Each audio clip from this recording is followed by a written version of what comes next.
6h43 sur RMC, votre invité Jean-Jacques Bourdin, Gérard Filoche, candidat à la primaire et membre du bureau national du Parti Socialiste. Gérard Filoche, bonjour. Bonjour. Co-auteur d'un livre qui a pour titre « Comment résister aux lois Macron, El Khomri et compagnie ». Le ton est donné. Je vous lis simplement 2 remarques politiques après l'annonce de la démission d'Emmanuel Macron. Celle d'abord de Jean-Christophe Cambadélis. C'est un Kinder surprise pour convenance personnelle au moment où la France se redresse et la droite se dresse.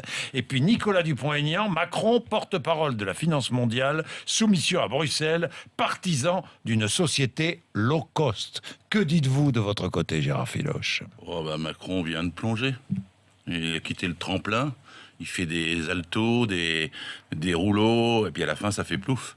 Parce que je ne crois pas une seule seconde que ce personnage ait quelque chose à présenter.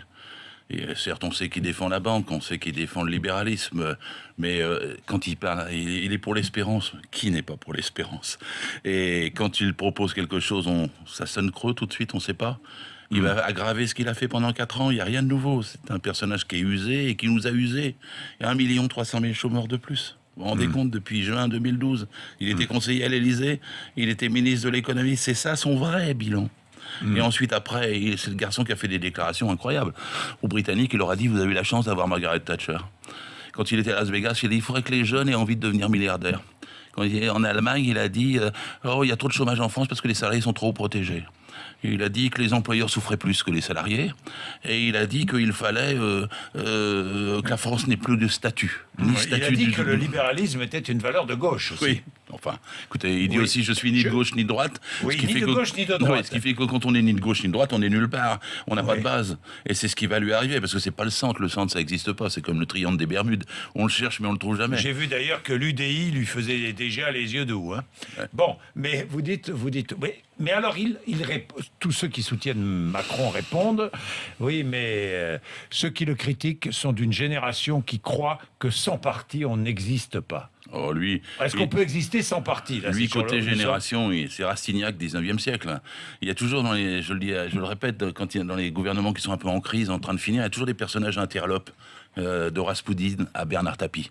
Il est dans cette catégorie-là. Ces choses qui arrivent, qui troublent et qui passent. Ouais. Et il passera aussi vite que Tapie, j'espère encore plus vite. Et les militants qui se manifesteront le 15 septembre prochain contre la loi El Khomri vont, à mon avis, avoir beaucoup de pancartes contre Macron. Vous pensez que le soufflet médiatique va vite c'est un redescendre ? Soufflet médiatique extraordinaire. J'entendais hier une chaîne de télévision qui disait on va aller à son pot de départ. Oui. Extraordinaire. Ils ne sont jamais venus à mon pot de départ quand j'étais inspecteur du travail. Oui. Gérard Filoche, vous êtes donc candidat à la primaire. Où est-ce que vous en êtes ? Vous êtes membre du bureau national du Parti Socialiste, mais qu'est-ce qui vous sépare d'Emmanuel Macron ? D'abord que moi je suis de gauche. Je suis Jaurès, je suis pas Macron. Et ensuite, après, je me bats d'abord pour qu'il y ait une primaire de toute la gauche. Parce que ça n'est pas plié, cette affaire-là. Elle peut se tenir encore en décembre, puisque c'est le vote du Conseil national du Parti Socialiste du 18 juin, qui lançait un appel au Vert et au PC pour qu'il y ait une grande primaire. Quel est le but ? C'est d'avoir un seul candidat à l'arrivée. Là, François Hollande. Mais François Hollande, il est perdu et perdant. Il est perdu, là. Macron, ça ajoute à la perdition. S'il se présente, ça ajoutera à la perdition, bien sûr. C'est-à-dire qu'il faut qu'il fasse un service à la gauche, c'est qu'il ne se présente pas. Pour que la gauche ait une chance de se mettre d'accord pour présenter un candidat commun. La seule gêne à un candidat commun et à l'unité de la gauche, c'est François Hollande et son bilan.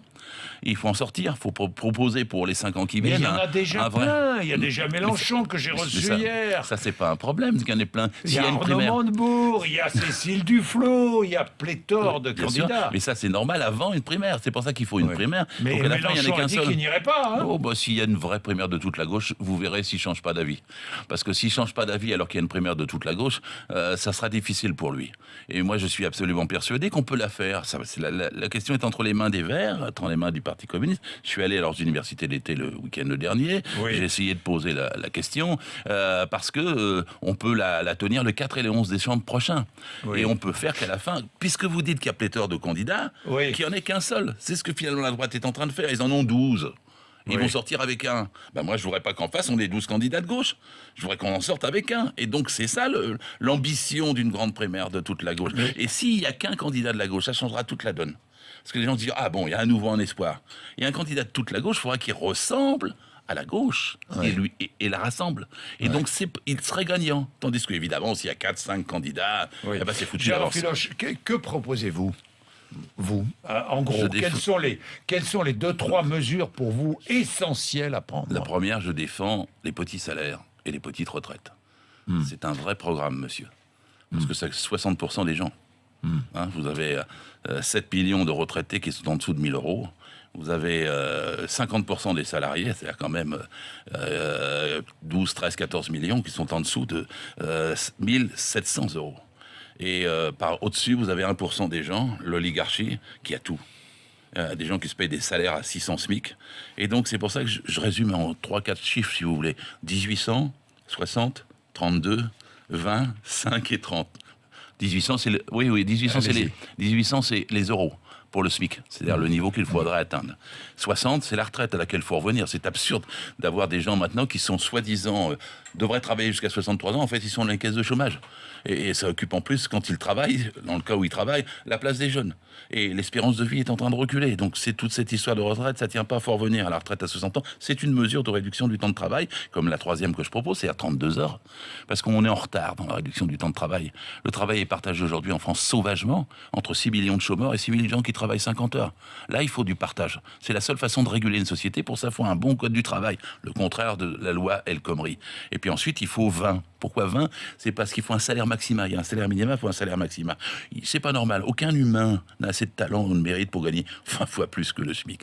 Et donc là, il y a un symbole très clair pour dire qu'on va partager les richesses. Maintenant, 5, et ben parce qu'il ne faut pas plus de 5% de précaires dans les entreprises. C'est anormal qu'on ait aujourd'hui 15% de précarité.